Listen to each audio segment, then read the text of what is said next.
continuación, ustedes van a tener una seguidilla de ejemplos de análisis de grupos, y yo espero que con todo lo que hemos realizado en este momento lo van a poder entender mucho mejor.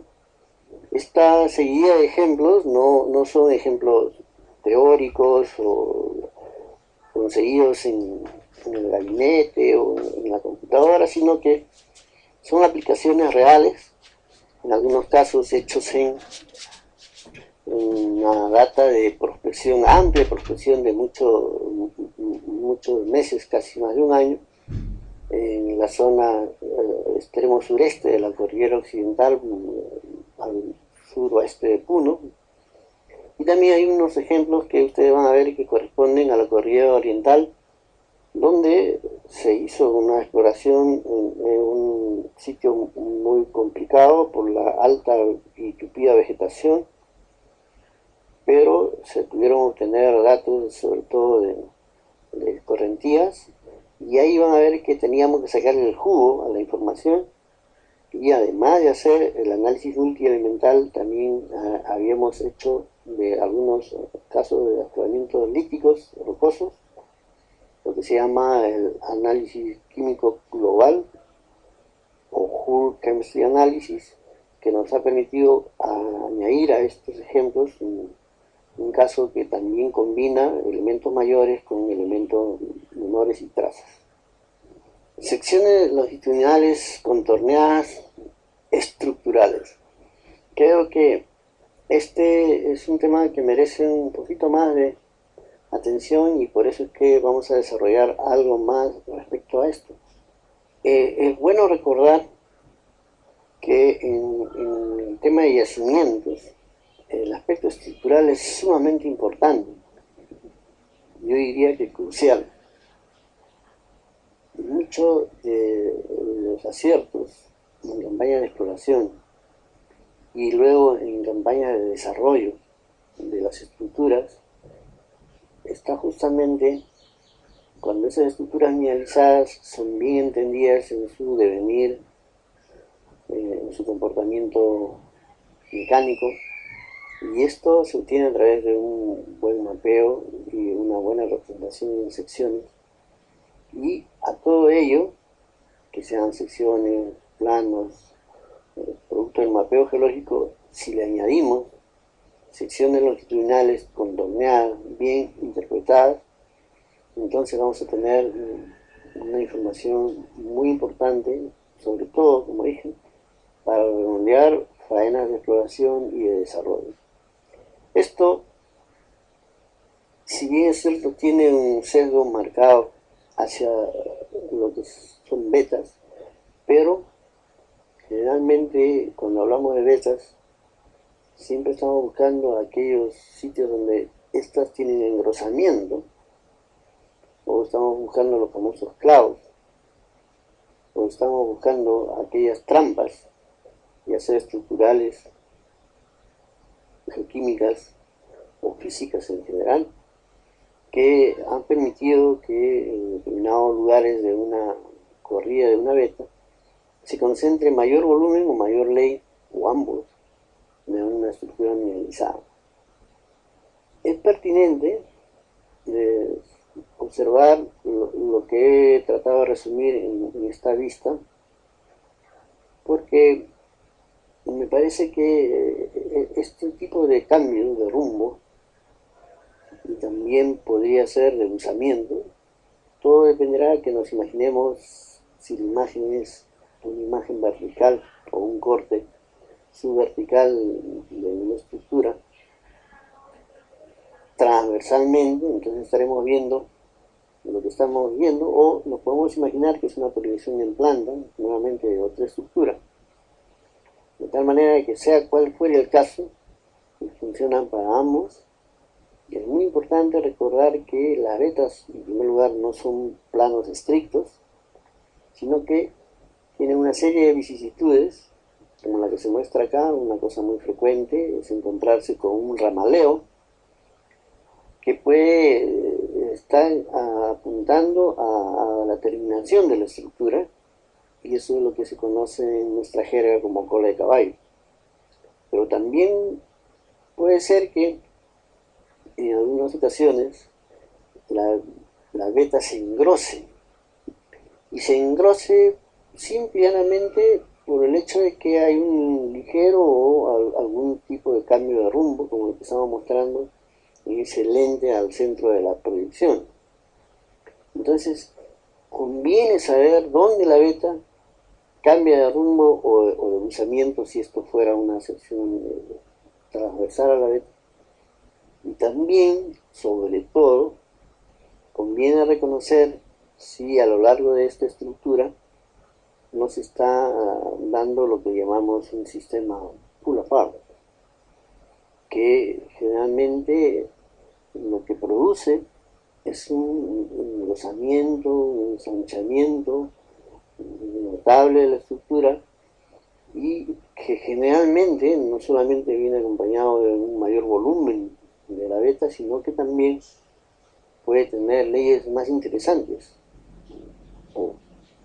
Entonces, estos sistemas de pull apart se desarrollan generalmente en aquellas circunstancias donde las fuerzas han movido convenientemente las paredes de la estructura y han podido generar un ensanchamiento de esta y finalmente una posibilidad de mayor potencia.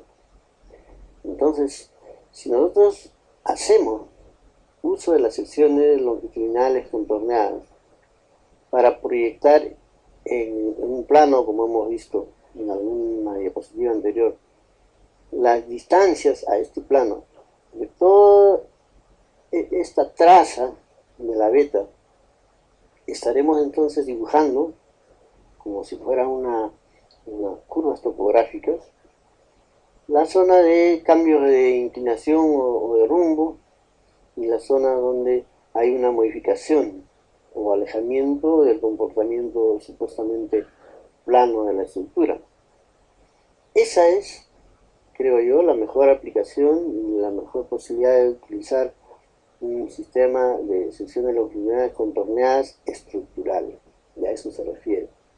Entonces, si nosotros podemos dibujar en estas secciones longitudinales estructurales las curvas, las isocurvas, y estas en su morfología nos muestran zonas de mayor pendiente o de menor pendiente, eso va a significar que los cambios de buzamiento o de rumbo van a ser fácilmente identificables en esta sección, ¿no? Veamos un caso que ya ilustramos anteriormente. Lo que quiero decir es que donde las secciones estructurales o contornos estructurales muestran una distancia no tan apilada como en esta zona de la parte central o en la parte inferior derecha, aquí estamos viendo que hay una suerte de meseta, entre comillas, de la veta, pero hacia los lados, en la parte superior derecha, en la meseta inferior, grada como si fuera una mayor pendiente, lo cual significa que la veta se está alejando del plano de proyección o se está acercando, según sean los valores. En este caso, en el centro de la meseta inferior derecha tenemos valores que llegan a superar los 45, 48, muy cerca de 50 metros, pero hacia la dirección superior derecha, esta distancia al plano de proyección grada 35, 30, 25, etc. Entonces, aquí estamos observando que hay una meseta, pero que hacia el lado derecho superior se va acercando la veta al plano de proyección. Entonces nos imaginamos cómo después, hacia la parte central, ocurre también un acercamiento, porque ahí gradamos a 40, 35, hasta 31 metros, de tal manera que ya nos imaginamos cómo es más o menos la presentación de esta veta y sus vicisitudes hacia una dirección y hacia la otra. Examinemos la parte central donde tenemos valores de 25, ¿no? Y hacia arriba va degradando a valores más bajos. Eso también significa que la beta se está acercando al plano de proyección, y finalmente es como si tuviéramos, en este caso, ¿no?, una suerte de batea que tiene su fondo en la parte central, y hacia los lados se está acercando la beta al plano de proyección. Entonces, eso es por el lado derecho. Hacia el lado izquierdo tenemos otra circunstancia donde también hay una meseta o base, y las curvas de nivel más seguidas nos indican que hay una variación más rápida de la distancia de proyección. Si a esta sección longitudinal de contornos estructurales le sobreponemos zonas de mayor o menor leyes que pueden estar dibujadas en una sección longitudinal contorneada de leyes, o mejor aún, de acumulación o de ley ponderada, entonces sacaremos, digamos, muchas conclusiones importantes. También lo hicimos en una diapositiva anterior. Estas secciones longitudinales lo podemos comparar con la litología, o lo podemos comparar con algún cociente indicativo de metales, y seguramente vamos a tener muchas mejores herramientas y criterios para marcar el desarrollo de la beta, o para indicar si vale la pena o no seguir realizando más labores de desarrollo o de explotación. Entonces, no olviden que la sección de contornos estructurales puede ser de mucha ayuda. No es necesario que utilicen un plano vertical de proyección, preferible que sea un plano subparalelo al rumbo promedio del plano que contiene a la beta. De esa manera es más fácil llegar a hacer las interpretaciones que ustedes necesiten. También se puede hacer algo subdividiendo en zonas, porque como ustedes ven, esto que estamos mostrando como ejemplo son planos estructurales que corresponden como a 5 niveles y una serie de corridas de chimenea. Esto es mejor manejarlo a nivel de sectores, y sobre todo atender a las fallas, que aquí, como ustedes están viendo, hacia el lado derecho y izquierdo también hay otras fallas que seguramente afectan a la beta principal, y manejarlos, si es que son posteriores, como contactos duros. Aparentemente aquí no lo son, y por eso es que la línea de isovalores traspasan esta falla. Si estamos hablando de secciones estructurales, conviene recordar que estas no necesariamente pueden ser longitudinales al rumbo promedio de la beta. Hay casos muy interesantes donde se observa muchas cosas estructurales también del cuerpo mineralizado, como es esta vista que estamos observando, que es una sección transversal. Esta sección transversal nos muestra la estructura que controla a la mineralización, que es una beta, es una falla original que tiene un desplazamiento dextral, es una falla inversa. Aquí este movimiento obviamente ha favorecido el engrosamiento de esta estructura. También ha habido algunos implementos de origen kárstico aquí que se han manejado. Esto es un asunto ya de la génesis que puede ser discutible, pero aparentemente la falla original también controló el desarrollo de una cavidad kárstica que sirvió de trampa para que se genere este enorme cuerpo.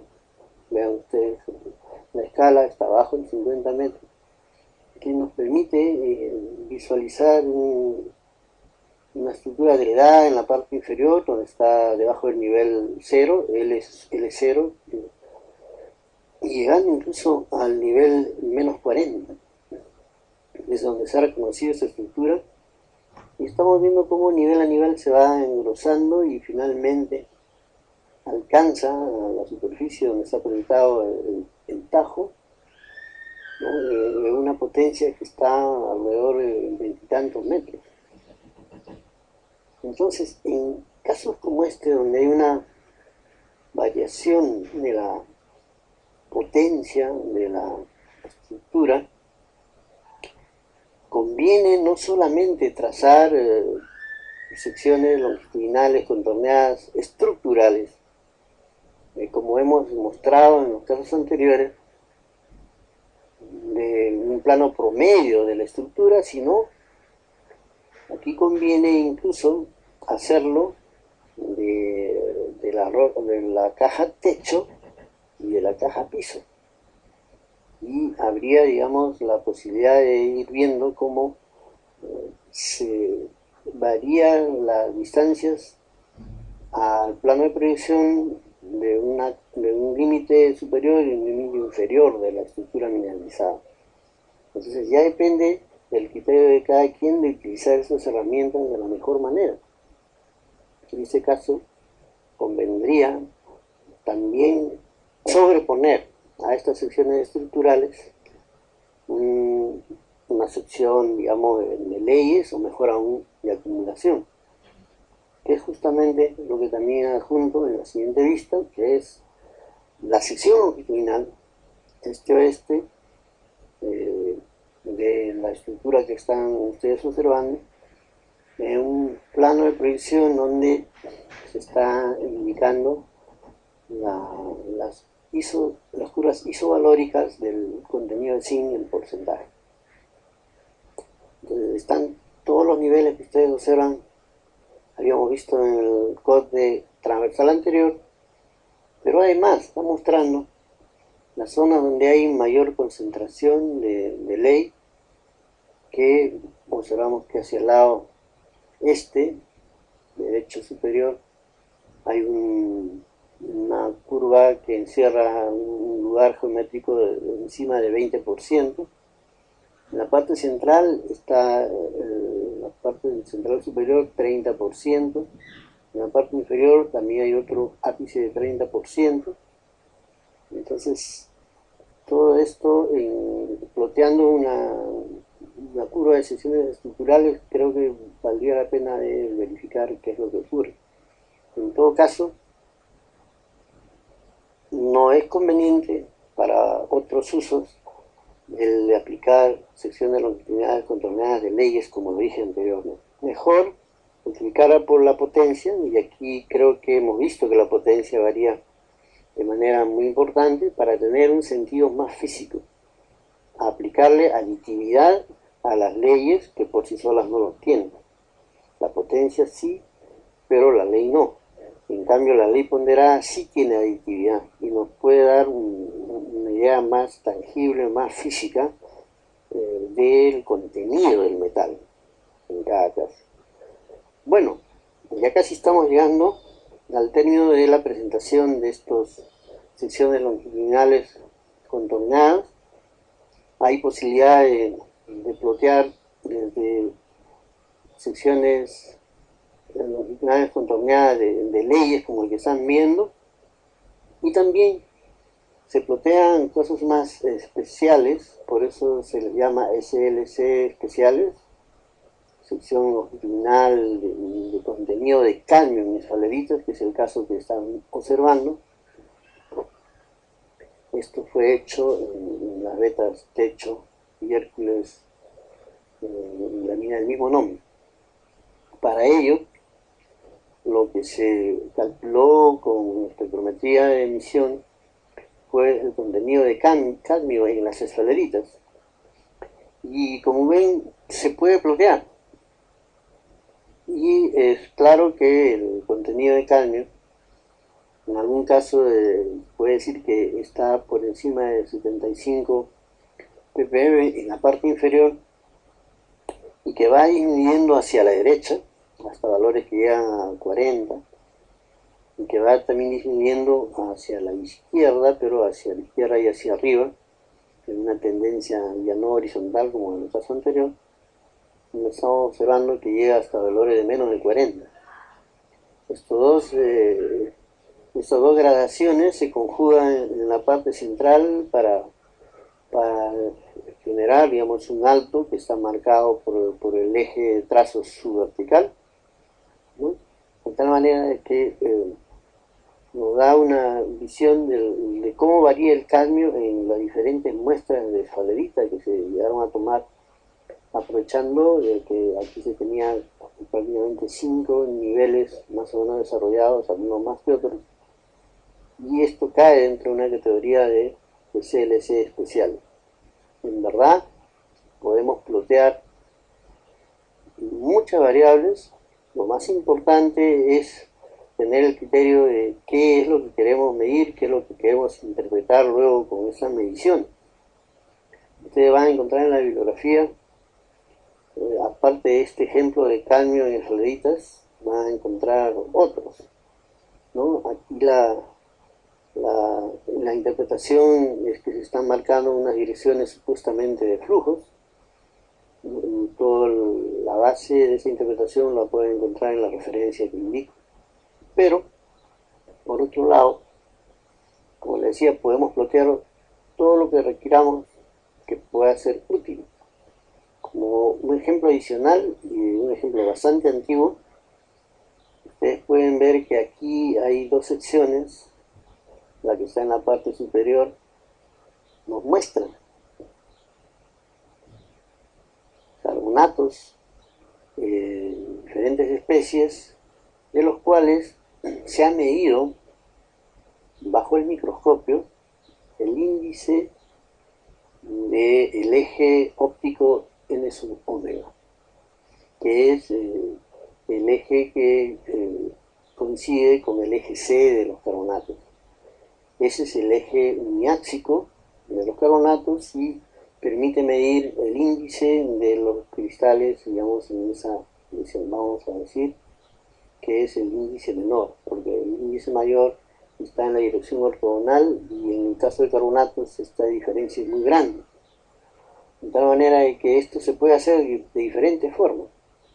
Y el microscopio óptico se puede hacer con líquidos de diferente índice de refracción que nos permiten hacer estas estimaciones, o se pueden hacer de cualquier otra forma. Sin embargo, solamente quiero decirles que aquí se ha hecho un ploteo, tiene algún sentido, que incluso, ¿no?, de alguna manera le sirve al autor para plotear y postular, digamos, cómo han sido los flujos mineralizantes que vemos ya en la sección inferior, que es la interpretación.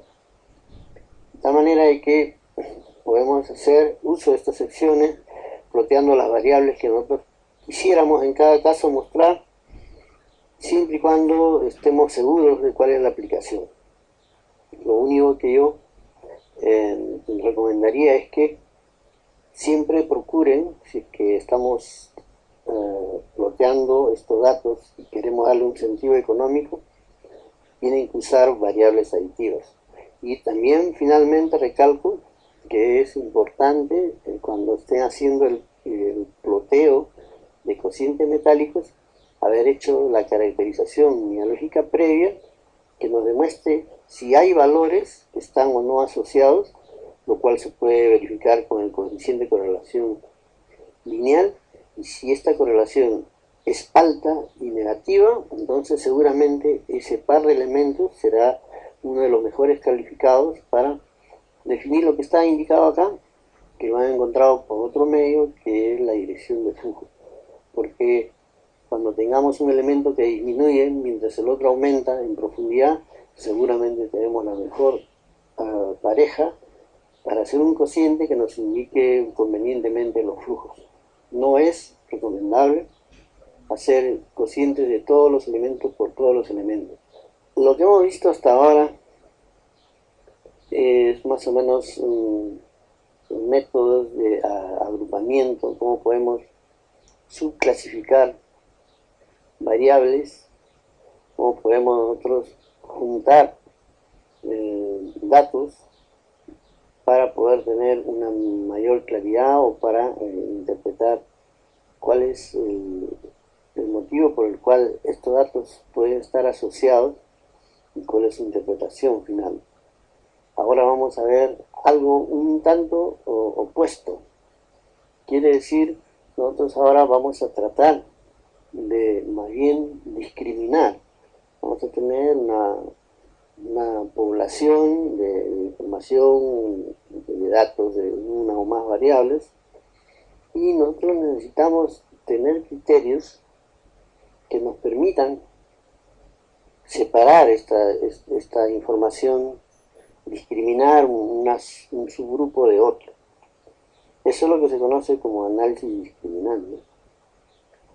Finalmente, nosotros tratamos siempre de hacer un ejercicio de análisis de regresión multivariable, por ejemplo, en base a un criterio de correlación, que puede ser correlación lineal, en que nos enlaza una serie de variables.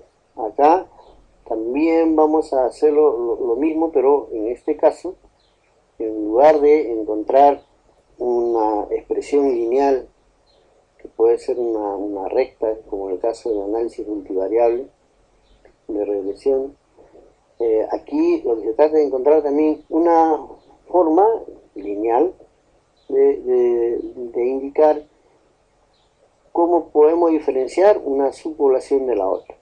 Y el objetivo práctico de esto es que a veces nosotros contamos con un tercer argumento o cuarto, que puede ser la presencia de fósiles o la presencia de algunos indicadores que no necesariamente son tan frecuentes. Entonces, si vamos a esperar que se presenten estos fósiles para decir este es el horizonte A y el horizonte B, nosotros podemos, en aquellos sectores donde están presentes estas guías definitivas, que son fósiles, hacer, digamos, un análisis discriminante y encontrar cómo otros elementos, otras variables medidas en estas unidades nos pueden discriminar una población de la otra y no esperar hasta encontrar los fósiles indicadores o cualquier otro criterio. Entonces, como ya les indicaba, esto de alguna manera es el ejercicio contrapuesto al ejercicio de análisis de grupos o cluster análisis.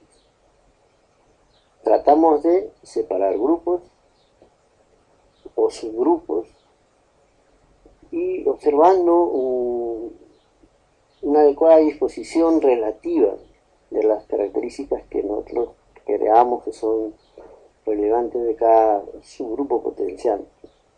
Entonces, una vez que nosotros aplicamos los criterios, el resultado va a ser que vamos a encontrar una forma de separar estos dos subgrupos de la manera más eficiente posible.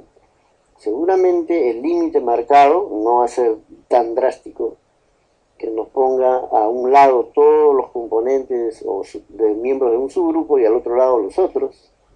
Lo que tenemos que esperar es que algunos van a estar en el lado equivocado, pero justamente, ¿no?, el método consiste en encontrar esa frontera de separación lo mejor posible para que no haya justamente este motivo de que encontremos en un subgrupo un elemento que debiera corresponder al otro. A lo largo de este eje o límite de separación se va a poder plotear no solamente las medias de cada subgrupo como un membrete o un indicador de cada subgrupo, sino que además vamos a poder asociar a esa línea de separación que acabo de mencionar lo que se conoce como índice de discriminación y al cual se le llama R sub 0. Para explicar esto de manera más didáctica y práctica, conviene mejor utilizar frente a una data de referencia. No es posible mostrar toda la data, son decenas de resultados. Solamente estoy mostrando la cabecera Y lo que hemos hecho es justo verificar previamente cuáles son las variables más críticas que pueden estar representando en este caso, un grupo A que llamamos arenas de playa. Y como las mismas variables también pueden ser comparativamente usadas como variables críticas en otro grupo B, también de arenas, pero que son ya de mar adentro.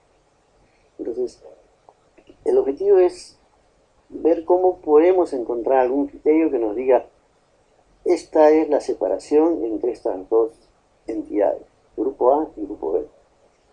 Van ustedes a ver que cuando ploteamos la nube de dispersión de estos grupos, estos pueden tener un sobrelapamiento.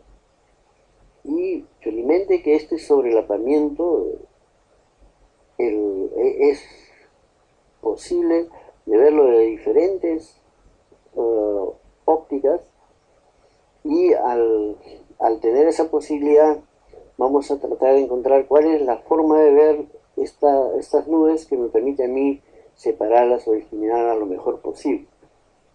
Para explicar un poco cuáles son los parámetros que se han medido en cada grupo de arenas, se han usado el tamaño de los granos, que está acá indicado como phi, está en milímetros, y también se está indicando el coeficiente de clasificación o sorting. Entonces, con esos dos criterios tenemos una data que tiene varias decenas de mediciones para arenas de playa y para arenas de mar adentro, que esperamos que sean los criterios críticos para clasificar ambos, para compararlos y ver si los podemos separar. Esquemáticamente, la nube de dispersión seguramente nos va a poner los datos, ¿no?, en todo este campo que ven aquí en la parte derecha, que está señalado por esas elipses concéntricas.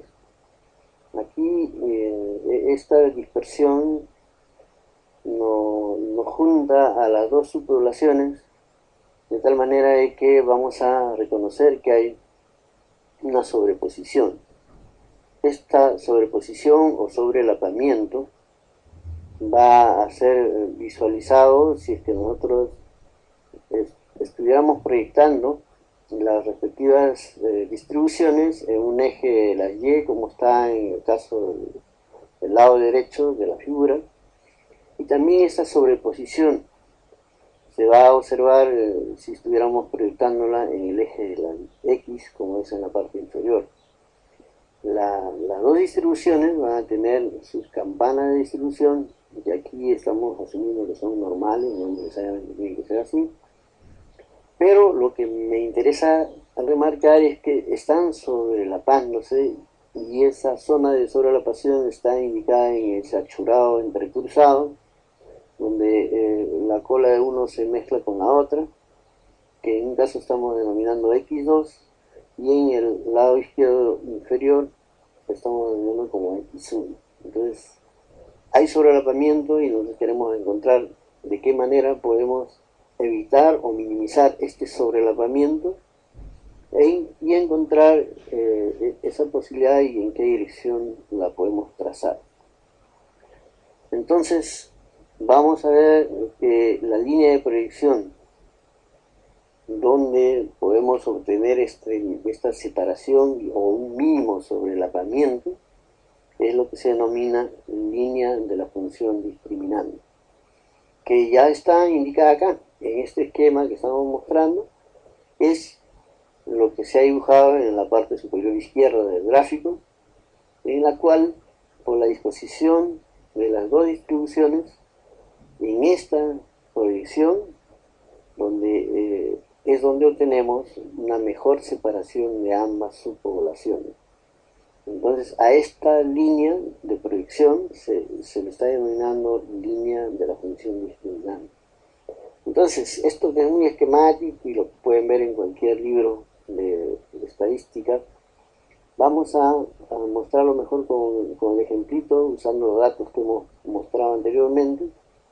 Y si utilizan cualquier software, aquí esta es la salida del software Minitab, va a inmediatamente tener la proyección de los puntos, la dispersión de los puntos en los ejes que se refieren a las variables críticas que hemos escogido, que es el tamaño de grano o phi y el coeficiente de selección, ¿no? O sorting coefficient. Y estamos indicando las arenas de mar adentro con el color rojo en cuadrados y en círculos las arenas de playa. Entonces, como verán, aquí de alguna manera hay un sobrelapamiento en la parte central que si nosotros, como hemos estado viendo en el gráfico anterior, miramos este sobrelapamiento de abajo hacia arriba, lo vamos a notar muy sobreimpuesto, de la misma manera como si tratáramos de verlo de derecha hacia izquierda o al revés. Pero si esto lo miramos, entre comillas, en la dirección de una diagonal más o menos de pendiente negativa, cerca de 40 y tantos grados, esta línea sí va a ser una buena separación. Así es simple, porque lo permite el ejemplo, es el concepto de discriminación. Y eso es finalmente lo que hace el software. No solamente mostrarnos las dos subpoblaciones así entremezcladas, sino al final nos va a plotear una línea de proyección que es justo en aquella dirección donde vamos a poder ubicarnos para poder ver la mejor discriminación. Esto es lo que gráficamente pretende indicar esta línea, que más o menos estaría subdividiendo las dos poblaciones, y que sería la dirección de visibilidad que a mí me permita ver estas dos bien discriminadas o con el mínimo sobrelapamiento, lo cual vamos a tener en la recta que se está dibujando ahí en forma ortogonal. Esa sería la línea de discriminación. Entonces, finalmente el software que muestra, aparte de lo que ustedes están observando, nos va a plotear la línea de discriminación, que es la imagen superior derecha que acaba de aparecer, en donde se está indicando el R sub 0, ¿no? Que ya indicamos qué cosa era, pero además también los promedios de cada subpoblación, ¿no? Que son los ejes R sub A para el caso de la población A, que está en color negro, y el R sub B para el caso de la población B, que está en rojo. De tal manera de que ustedes también se pueden imaginar, ¿no? Para recordar la imagen esquemática, que todos estos valores podrían ser representados como una distribución de barras o un histograma, y al costado tendríamos el otro histograma correspondiente a la población B, de tal manera de que al límite de ellos estaría cortando el R sub 0, que es, digamos, el dato que finalmente nos interesa. Los valores exactos nos lo entrega el software y son también medibles en la escala inferior que tiene este gráfico superior, pero también están indicados en la parte inferior de R sub A, que es la media de la población A, R sub B de la población B, y como se puede ver en la parte superior derecha, R sub 0 está aproximadamente en menos 3,52, exactamente en 3,52,22, como se indica acá.